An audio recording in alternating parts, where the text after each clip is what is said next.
for me, the pivot into games was going back to business school and focusing on entertainment. Got the opportunity to go through the MBA product management internship program at Zynga, which was really great. That's kind of where I really first fell in love with the ability to kind of marry large amounts of data with kind of the creative side of game development. To be able to get things in the moment, in real time, was pretty crazy for me when I first worked at Zynga. What are all the features that we're going to bring in that are going to drive incremental installs or reactivations to the game? Sometimes you'd be presenting on like, hey, this is a thing that we all thought, like you all too in this room across the portfolio would be really good in our game. Yeah. And we released it and it had no impact. The best retention feature you can put in the game is making a really good core loop, like the most compelling game, right? Yep. Activision has one of the strongest brands in the world in Call of Duty. What they can do with their marketing is way more powerful.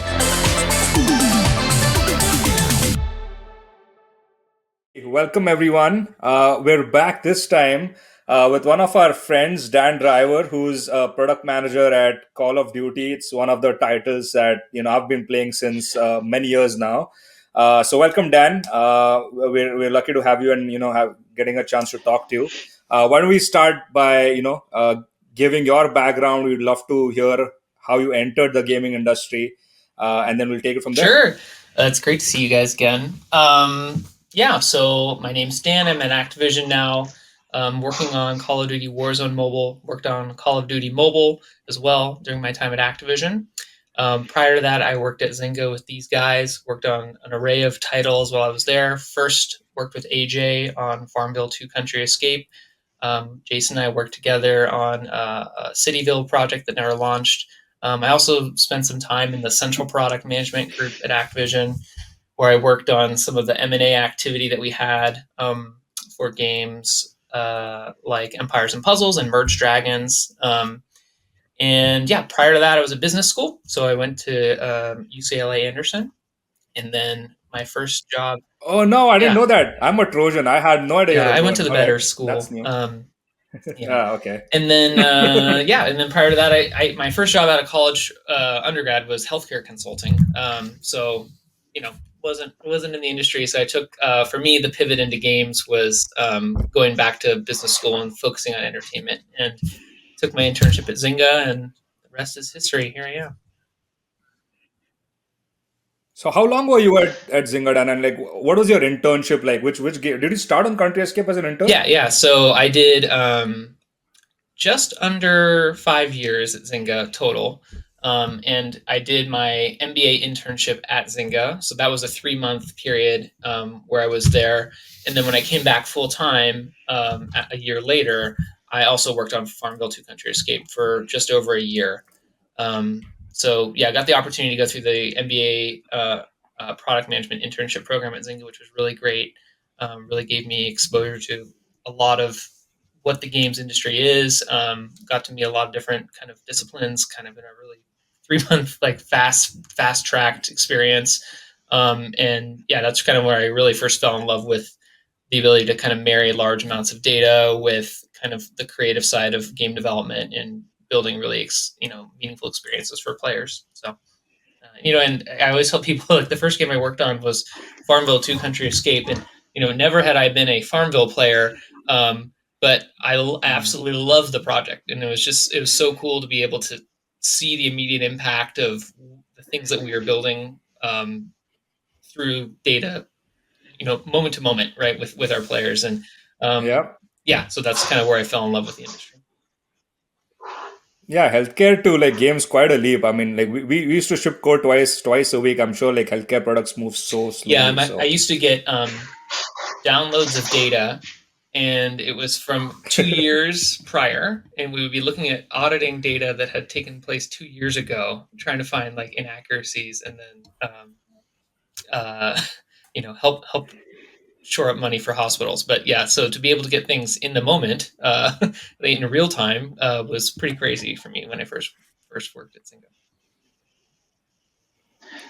That's crazy. I also worked in the healthcare industry as an engineer many years ago. And to say it's sluggish is an understatement. Yeah.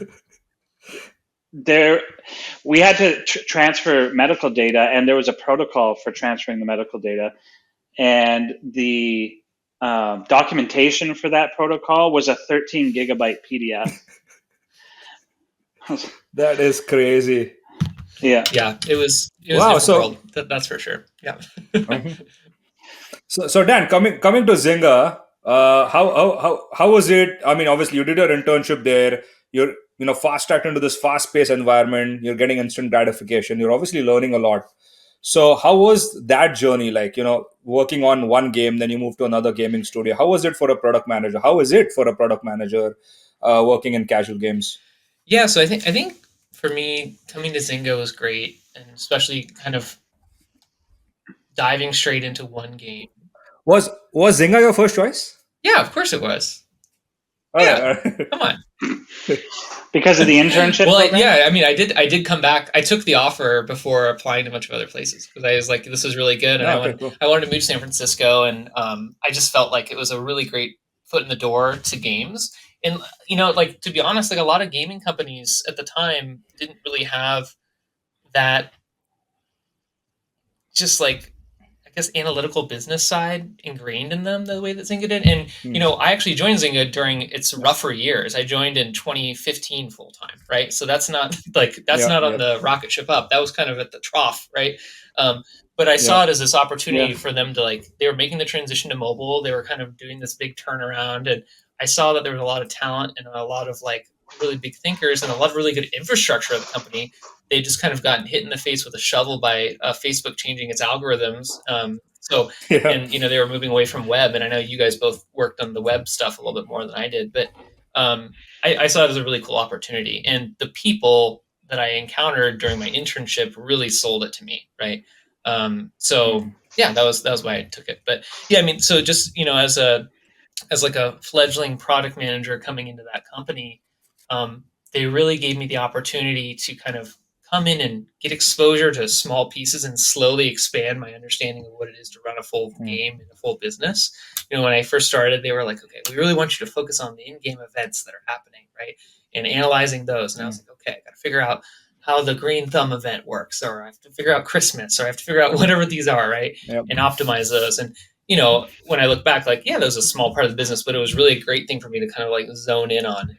And then they, kind of Yeah. slowly expanded my scope to focus on like the full growth roadmap, right? So, what are all the features that we're going to bring in that are going to drive incremental installs or reactivations to the game?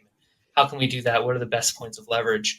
And then, eventually expanding to, hey, now we want to look at the full roadmap. What are the features that we're going to do that are going to drive revenue and retention as well?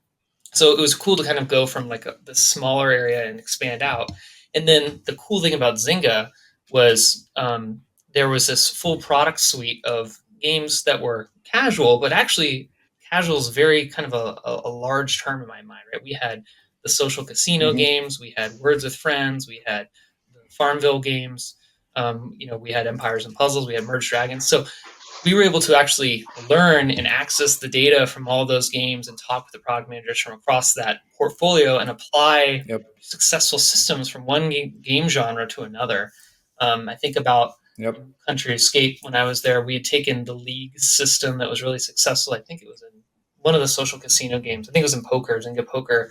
And we brought that over, and I think you remember you guys were there, but it was like the biggest release that we had. And I think it drove 20% incremental revenue in the game in perpetuity because it was so successful. So it was cool to be able to learn from across the portfolio and bring all of that knowledge to all the different games. Yeah, I remember. I That is mean, the cool. central Zynga product management org was really helpful in kind of orchestrating the learnings across game studios. That was really Mm-hmm. powerful. Yeah.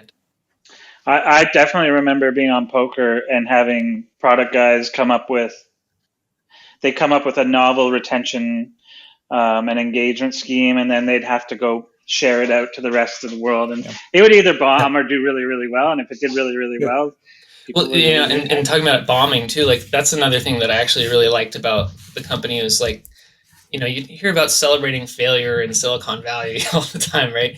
Um, but the the thing I loved about the product management group, so we have these product reviews. I think it was every month, and you would go and present out what's going on in your game to the larger group, and everyone would be asking questions, but you wouldn't always be presenting on your major success. Sometimes you'd be presenting on like, hey, this is Mm. a thing that we all thought, like you all two in this room across the portfolio would be really good in our game, Yeah. and we released it and it had no impact, right?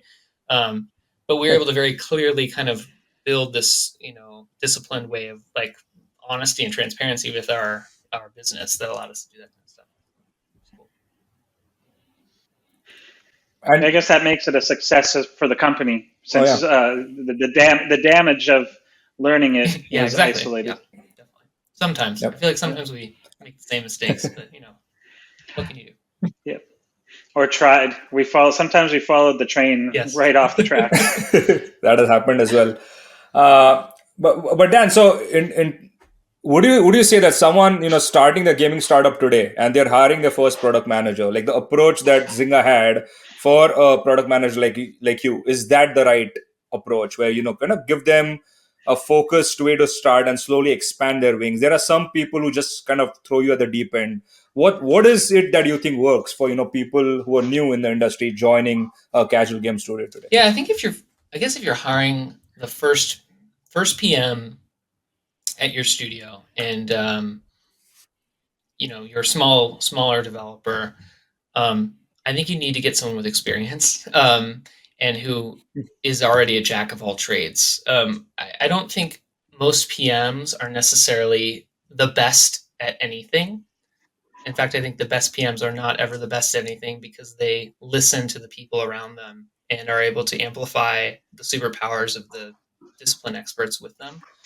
Um, so if I was to hire at a new studio, I'd want someone who's experienced at working, hopefully across a couple different games, but who is able to kind of listen to your lead UX designer, listen to your lead systems designer, listen to your lead engineer, listen to your artists, listen to your production lead, and figure out like what are all the pain points that this game is facing, and then use all that information to develop some kind of a framework that allows you to assess the health of the game and then build an effective roadmap. So, yeah, I mean, I think in the world of a smaller developer hiring one person for the first time, that's what I'd look for. I think that the answer is a little different if you're a bigger company. You kind of have the luxury of hiring people and having them kind of focus and scale out. But if you're kind of just going for your first product hire, that would be what I'd recommend. Yeah. What you converted from a internship program to a full-time employee. Do you think that small companies should adopt intern programs, or is there a size, do you think, to the company that makes it more valuable? It definitely seems like you could make a mess of an internship Yeah. program and like ruin the experience Yeah, of everyone. I think it's an interesting question. I think even at like Zynga, I would call like not an Excel company, but medium to large when we were there. And it's really Mhm. hard to Yeah. establish a consistent pipeline and quantity of people that you want to come into an internship program. So I think at smaller studios, um, to have an internship program that is um, consistent and fully developed year over year could be challenging. So I don't think it's bad to have an internship program, but it really depends on the people that are leading that program, and it's going to fall on the actual discipline leaders, not the kind of HR group to do that, right? So if you're a really strong engineer and you want to take on an intern, you've got to know that it's not going to necessarily give you extra firepower, right? But if you're doing it as a way to kind of Yep. pre-screen Mhm. potential future hires in a year from now, that's something you can do. But typically a really small company, it could be kind of a risky thing to do. So I don't think Yeah. it's necessarily a bad idea to have an internship program. I think it's a good one, but maybe waiting a little bit until you're feeling more established, and that you can kind of take on the burden of having an intern before they would convert to a full time person. Yeah. Sure. That actually made me think of another question. If Yeah. I can just take it one more question from you, AJ. Yeah, please go on. You mentioned like, so yes, you get an intern. That doesn't necessarily mean you're just getting firepower. Of course, Mhm. they're generally people that are straight out of university, still in university. Um, in engineering, there is generally room for a bench of people, like from junior to senior. You don't need all Yeah. architects usually. Mhm. And there's definitely work for junior engineers to take on under the guidance of others. Is it the same in I think product so, management? but probably not to the extent as the case with engineering. Um, but I don't want only director level product people on my team. I don't think that's a good Yeah. idea, right? Yeah. And I think the nice thing you get with interns that are early in their journey is they're analytically ready to kind of like dive really deep into something. They might not have the right experience or um, I guess, yeah, experience of, seeing problems that have happened before in a mobile gaming space, Mm-hmm. right? To understand something, they might find things novel that, I find like commonplace, right? Um, but what's really nice is you can Yeah. have them go really deep on something where where I tend to have to like be pulled in a lot of different directions, talking to all these different disciplines. So the nice thing about having, kind of entry level analysts or entry level PM folks that kind of might have an analytical background is being able to kind of deploy them deep on things that you might not otherwise have the capacity to go and kind of investigate and spend a ton of time doing when you're at the kind of a higher level. Now, if we were able to get a bunch of, Okay. everything is a function of cost, right? So if you guys able to get like 7 really Yep. experienced PM people, right? Like, I mean, this is what like, Facebook's and Amazons do, right? They're just able to pay everyone infinite amounts of money, Yep. right? But they can have like these really experienced people doing those deep dives, right? But I think it's often an opportunity Hmm. for us to kind of get these people that are hungry and looking to learn to go deeper on these topics. Yeah, makes sense. Makes sense. Well, I want to now ask you a little bit about the friction between the right friction between game design, product management, data, right? Because there's always a debate where, hey, here's a company which is like only focused on data, so they don't make fun games, but they make games to make more money, or they're like fully analytical to, no, this is a fun game, but maybe it's not monetizing well, right? So that's kind of a tightrope walk that a lot of PMs, game designers have to do hand in hand. How has that experience been for you working at, let's say, Zynga, or even probably a good segue to also start talking about your current role? But would love to hear that perspective. That's interesting. The other day I was talking to one of the design directors at Activision, and he's like, I want to get more into data. What's the best retention feature that we can put in our game? Yeah. And I told him the best retention feature you can put in the game is making a really good core loop, like the most compelling game, right? Yep. Sure. And Of I course. think Yeah. Yep. Yeah. like Hmm. what people often forget in mobile is that you can layer on a ton of metagame stuff to keep people around, but if the core experience Hmm. isn't compelling, it doesn't matter. You're not going to be able to get the retention, right? Yep. I mean, there are some really interesting spaces, especially around like hyper casual, where they're able to kind of bypass that rule and doing some really interesting things. But like for the most part, like you've got to have a solid core game design for us to build things on top of, right? And I think like over time, what I've learned about myself as a PM is as good as I think I am at design, I'm never going to be the best creative designer, right? That's not my Hmm. specialty, right? And so I need to lean on the people who are those creative leaders to come up with like those compelling game experiences and try to amplify those rather than being prescriptive. Um, so, kind of with that being said, what is the kind of like right balance? Um, I think you've got to know in the new product development stage that you've got a compelling game experience, and you have to do that through qualitative testing instead of quantitative testing because we can't necessarily understand how retentive something is when we're doing the new product development area before we put something into like test phases in the app store, right? So we will use things like playtest cloud or user research or behind the glass testing to really get an understanding of like, do people think this is fun? There's a lot of different like ways to measure Yeah. fun, right? And that's really important But Dan, before you let's layer on let top of it, right? yeah, I would love to kind of double click on that, right? Because a lot of people don't really know how that process works. Or you've had experience doing that at Zynga and other places. A lot of new game studios will absolutely love to hear a little bit more about how that unfolds, because you're right, like it's easier to measure quantity, really difficult to measure quality, and the latter is actually very important. So can you dive in deeper into some of the tools or aspects you've been using? Yeah, I mean, so we have during like during the development of new products, in my experience, there's a couple things we'll do. So one is what I call behind the glass testing, right? So this is when you will develop a prototype, right? Usually built out enough that the player is feeling the experience, but it's not going to have all the bells and whistles. And sometimes it's called like a vertical sliced, but the expression doesn't always make sense to me in the game. But like it's kind of a prototype, right? And then you'll bring in real players. We'll usually recruit from. There's a lot of different firms that will help you recruit players that are like your target audience, right?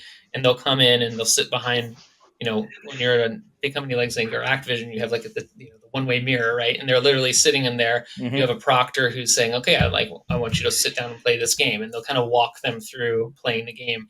And you'll get to sit there and literally watch a screen of the player, playing your game. And you'll get to see like the really interesting things, like the swipe that we thought that was going to work has no impact, or like we think this like reward sequence that we put in the game is really cool and the player just taps through it, right? Or we think this part of the game is really fun, or why are they spending all their times going into the settings menu when like that's not something we've even invested in like developing, right?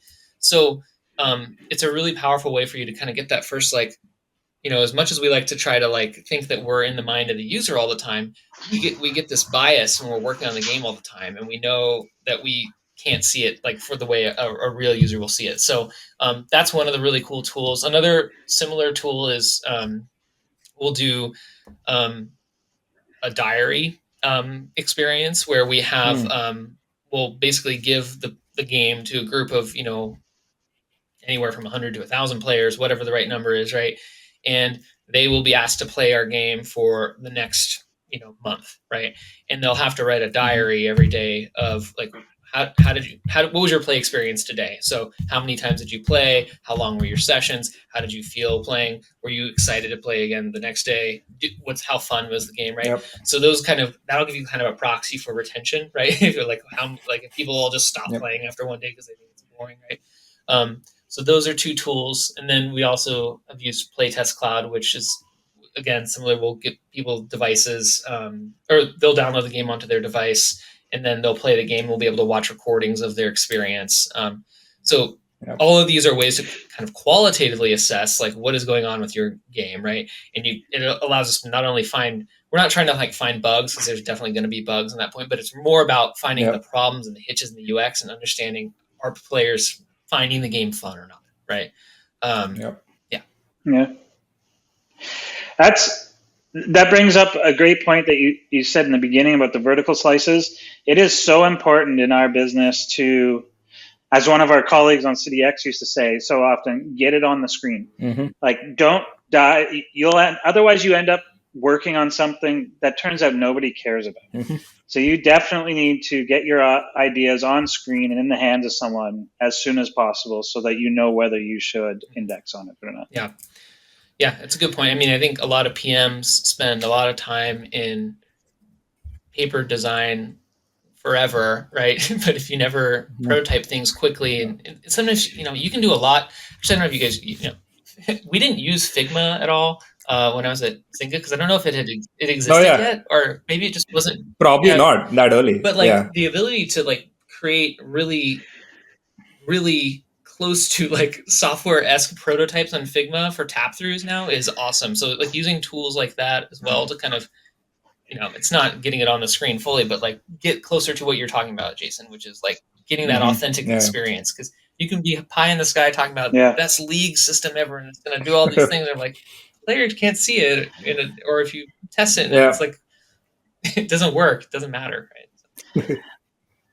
Oh yeah, and if you go too deep and spend 6 months invested on something with the team and it comes up and flops, that is massively bad. Yeah, as we know. Oh yeah, I mean, we've done it. I mean, trying to de-risk, trying to de-risk along the way is like the name of the game for sure.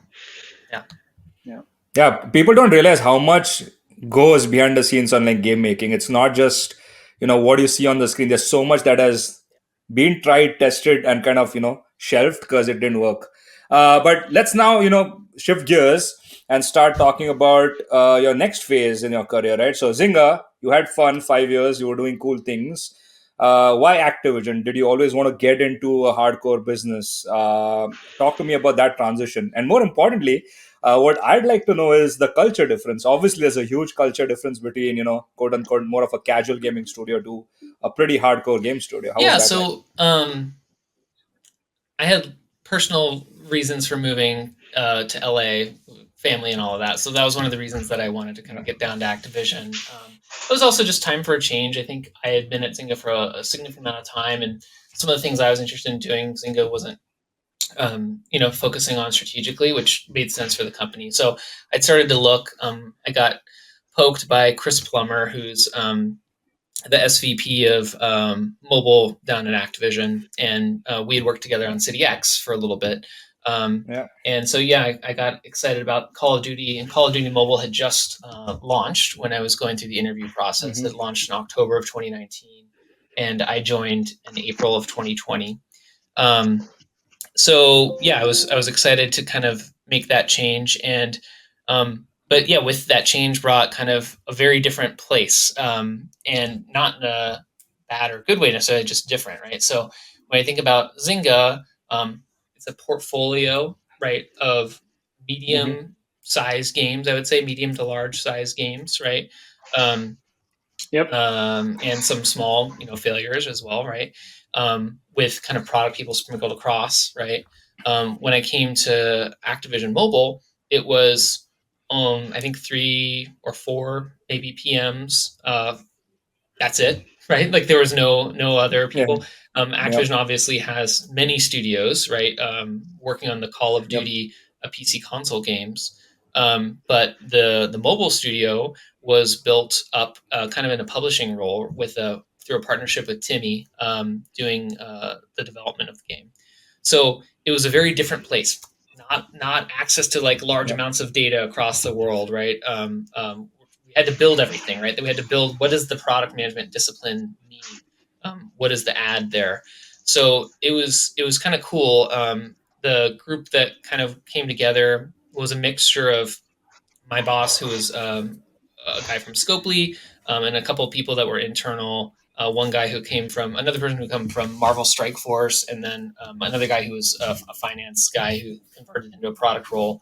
Um, and we really just kind of started to show like this is how you report against the success of a game. This is how you understand Hmm. the core retention, revenue, and reach of your game. Like how are we Yeah. driving inflows into the game? How many people are sticking around? What are the revenue drivers in our game? How do we focus on our roadmap to like amplify those areas and build new business opportunities for the game? So Call of Duty Mobile was a really cool time to kind of join because it was kind of this rocket ship. It's a super successful Yep. game, um, but yeah, and I really enjoyed being on it. I think one of the interesting things about the game compared to a lot of the Zynga games I worked on was kind of the monetization approach for the game. It's very different, right? Hmm. So without getting into like the numbers of the game, most of the Zynga games I worked on were Invest Express or kind of ad based kind of monetization, um, Yep. Yep. closer to kind of like pay for progress or paying to win in some situations, some people might call it.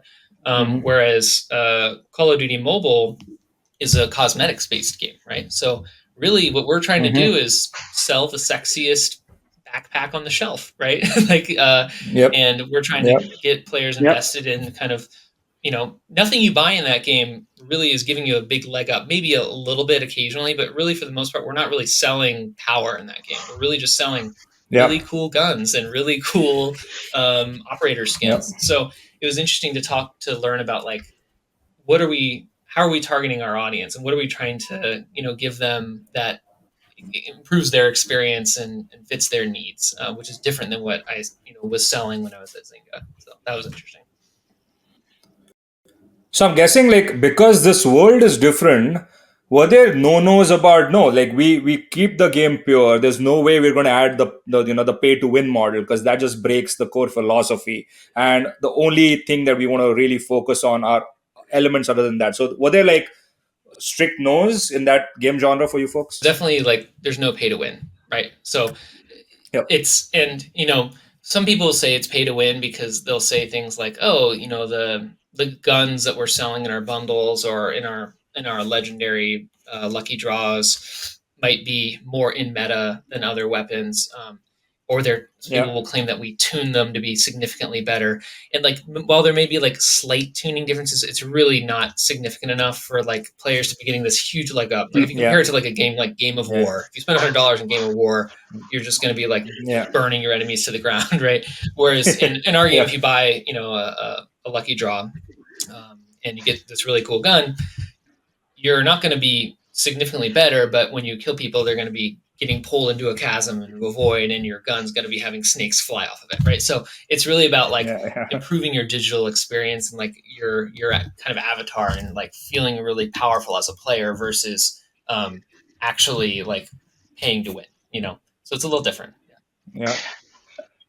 The players of Call of Duty are going to hate this statement, but the cosmetic driven models, that is invest and express. Yeah, I guess you're right. Yeah. I mean, you're just playing to.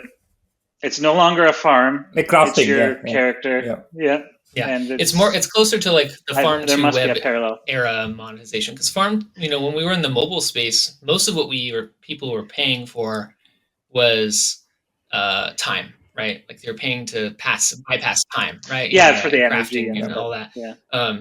So to get sometimes a cosmetic at the end. But yeah, I mean, yeah, in a way, it Yeah. is express, right? Yeah, yeah. Yeah. Uh, well, so Sneaky. okay, cool. So you took all these learnings from the casual space and your product space into something that you all were just starting out in Call of Duty. Were there elements that you saw within Activision that you're like, wow, we should have done those things in the casual gaming That's space? interesting. Yeah, I mean, it's a very different company in that Activision has one of the strongest brands in the world in Call of Duty, right? Hmm. Um, so what they can do with their marketing is way more powerful than anything Zynga could do with its marketing, right? Like the most Hmm. powerful brand Zynga had was probably Farmville at its peak, um, and maybe Yep. now today Words with Friends, but right, like you don't think about those as like the giant brands of the industry. They're still very Yep. successful businesses, um, but they are not Call of Duty, right? And so Hmm. what Activision's able to do that Zynga can't do is tap into that. So what I've learned a lot about at this job that we didn't really have at the scale that we have at Activision is things like influencer marketing, um, and just brand marketing as in general. We have teams dedicated to influencer relations. We have people that are dedicated to playing our game and make a lot of money off of playing our games online, right? I just in the way that just didn't Yep. exist at Zynga. So we have this whole layer of partnerships outside that drives organic traffic into our games, which drives a whole Yep. community, drives retention for our players, right? Um, so it's kind of interesting because you know in mobile traditionally most of the games don't have these big like hardcore player communities, right? But with the advent of some of these games like Call of Duty Mobile, we're starting to see this shift where like there is the ability to have this AAA experience on a mobile device, which brings like hardcore dedicated fan communities that will play and treat this as we traditionally would have only seen a hardcore PC console game, right? Um, Yeah. so that's really where I've kind of seen the biggest differences at Activision compared to Zynga. Zynga was always in the right way, very focused on performance marketing, and I think that actually is still a very important leg of Yep. um, advertising for the mobile industry. But there's this new layer in brand that did not exist when I was at Zynga, for sure. I do have a brand question. Um, a brand like Call of Duty is a very serious and specific brand. Does that make it harder to do like IP collaborations? So you talk about the difference between Call of Duty and Zynga games, or Yeah. even like Fortnite, where they're now pulling in Fallout because it's popular Yep. Fallout stuff, and obviously Zynga has Game of Thrones Yeah. slots and stuff like this. Yeah, that's a great question. I don't get involved in the IP kind of sourcing for Activision, um, But what I can Sure, say of is course. that there is a specific tone to the game that does prevent us from going as broad as you might see with Fortnite, right? Sometimes when I Yep. see, Yeah, and Fortnite's doing awesome things. I don't know if you've talked to anyone on the podcast yet from Fortnite, but we have some alums from Zynga running Fortnite as well. Um, when I look Yeah. at my son would have to be sitting in the room. That's what would happen. He would yeah. know somehow that I'm involved with Fortnite in some Yeah, capacity. but I mean, yeah, they are able to kind of really, it's kind of like it's a brand, but it's kind of the game is the brand in that sense, and it's not like a tone, Yeah, or like based on like military or anything like that. So they can, I mean, they have every brand possible goes into Fortnite, right? And we were able to bring a lot of stuff Yep. into yep, Activision, but there is always a kind of a sense of like we need to make sure that we're keeping the tone of the game intact to some extent. Does that mean we Yep. never do silly things? No, there's a lot of very silly skins in Call of Duty, um, but it does mean that there are limits to like how we would impact gameplay or how we would impact the integrity of some of our iconic characters in the game. So yeah, there's Yep. definitely guardrails that are in place, but we're always trying to bump up against Yeah. them. So yeah, of course. Yeah. No, so we're coming toward the end of our podcast here. Dan, you're someone who is extremely successful in the casual space now. In a AAA gaming studio. What advice would you have for people who are just wanting to enter the industry, want to get hired in one of these places? Any words of wisdom before we call I it here? think getting into the game space um, can be hard. So a lot of people want to be in this industry. I have a friend recently who was trying to get into the space, and my advice to him was like, why do you want to be in this space, right? Is it, most people, you Yeah. started out as passion, right? And that's often like, this is a passion driven industry. Most people we work with here all speak the language of games. There's very few people at our company that are like, I don't know, I just work here. Um, Yeah. so Yeah. you've got to believe that you love it. But also, like, I would say, don't be afraid to get your foot in the door in a game that isn't like your ideal game, right? So if I look at my Yeah. experience, like, I would never have been like, my dream job is to work on Farmville, like if I was like a 15-year-old gamer playing Halo in my bedroom, right? No, Yeah. but it got me in the door, and I actually really liked working on that game a lot. And it also gave me the Yeah, ability to kind of learn about all of the industry and make connections. So it's also one of these Yep. industries that once you're in it, you're in it, right? I feel like you Yeah. guys probably know this as well, but you probably have colleagues who are spread across all of the studios all across the world, and it's a lot easier to move around and make connections once you're in the industry. So I guess the 2 points I would say is, one is, don't feel like you have to find your dream product right away. And the second is, once you're in, and don't lose hope, right? You can feel like it's hard to get in, but you can get in. Um, yeah, it can be hard to get in. So, I'll be straight up. Like, a lot of people want to just jump right in Yeah. and be the head of a game. It's not going to happen. It takes time, as is the case with every Yep. industry, but it takes time to work Yep. your way in. No, awesome. I good think, advice. yeah. Well, thanks, Dan. I think we've really enjoyed our conversation. It was great seeing you after a Yeah, while. And thank thank you you. very much for See joining. you guys around. Yeah, cheers.